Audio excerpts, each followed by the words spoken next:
Долгожданная укладка полотна. В Амгинском районе начинается работа на региональной автодороге Амга.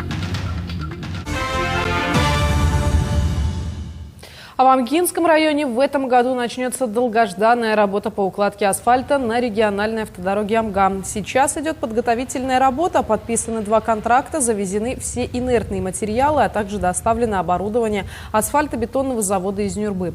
В мае будет залит фундамент завода, затем начнется монтаж оборудования. Согласно план-графику, первый асфальт будет подан в середине августа. В текущем году будет заасфальтирован отрезок пути протяженностью 7 километров, а в следующем году 10 километров.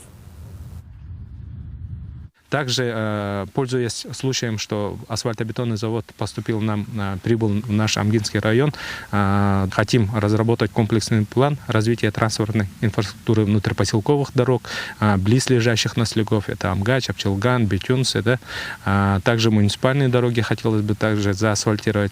Работы очень много, планов очень много, надеемся все воплотить в жизнь.